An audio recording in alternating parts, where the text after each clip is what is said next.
Hey Melbourne crypto crew, what's good? Sash from CRYPTOLOGIC, and today we are diving deep into the wild world of Bitcoin in 2025. If you're in Melbourne or just curious about what's happening with Bitcoin down under, this is for you.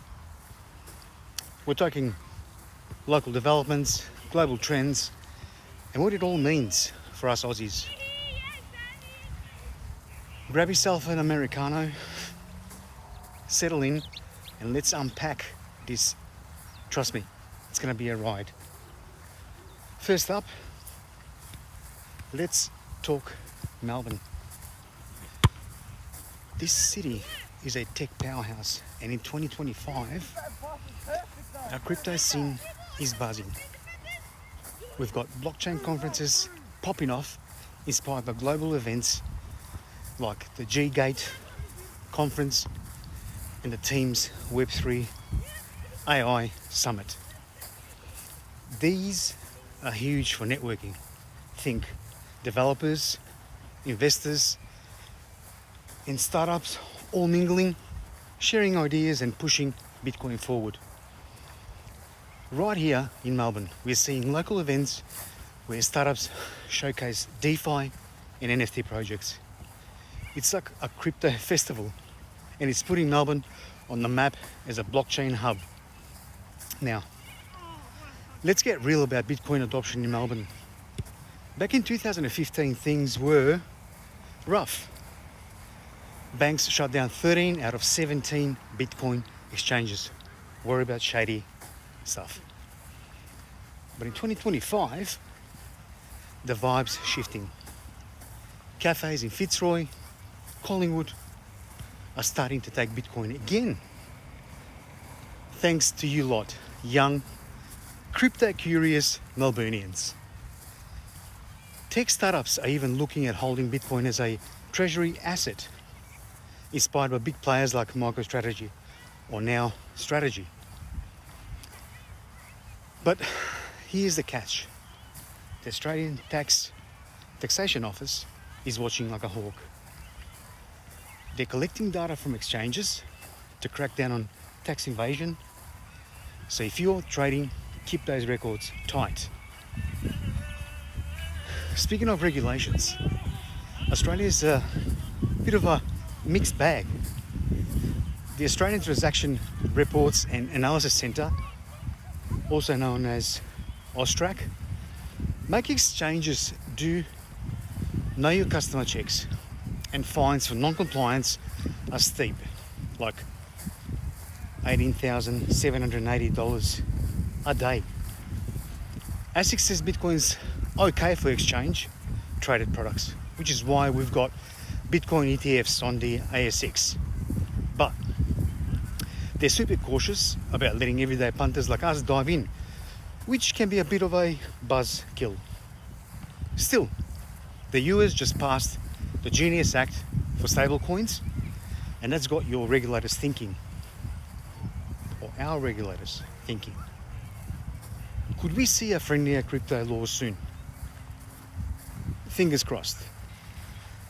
Let's zoom out to the global stage, because what happens overseas hits Melbourne's wallets.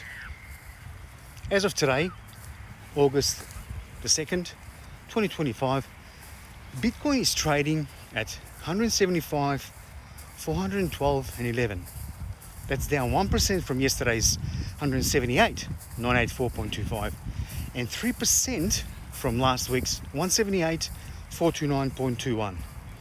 But get this, it hit an all-time high of 190.029.65 on July 14th. Analysts are pumped, saying Bitcoin could climb to 206, 250 by year end, maybe even 247,500 in 2026. Some are dreaming big, and I like that.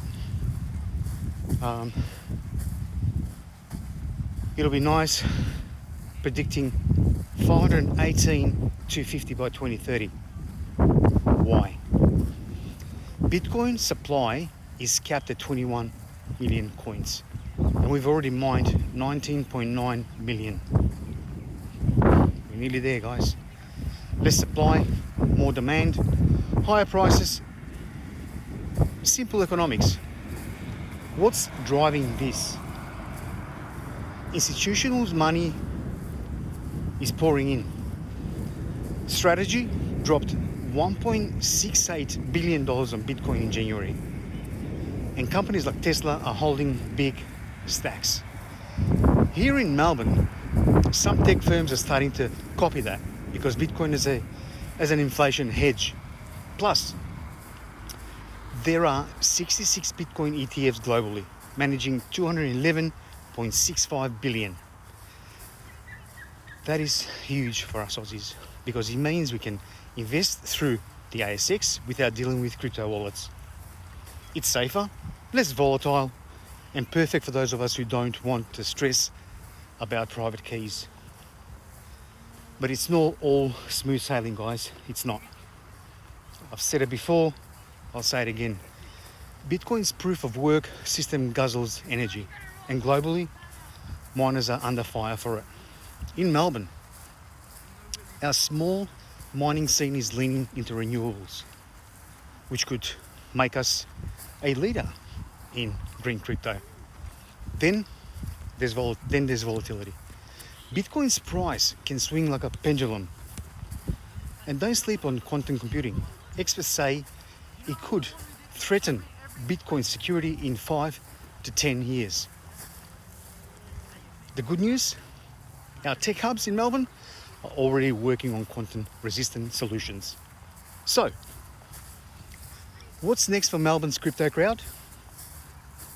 I reckon we're in for a big year. Bitcoin ETFs are making it easier to invest, and tokenized assets like real estate on the blockchain could be a game changer. Imagine owning a slice of a St Kilda apartment through crypto. Plus, our focus on renewables could put Melbourne on the map for sustainable mining. But we've got to stay sharp, keep learning, stay on top of regulations, and manage those risks. All right, folks, that's the state of Bitcoin in 2025. Melbourne's got the talent and the passion to ride this wave, but it's up to us to make it happen. Whether you're trading, holding, or just curious, now is the time to get involved. Drop a comment. Tell me what you think about Bitcoin's future in Melbourne or around the world, and let's keep this convo going. Until next time, stay curious and keep hodling. Oh, and don't forget to visit us at cryptologic.com.au.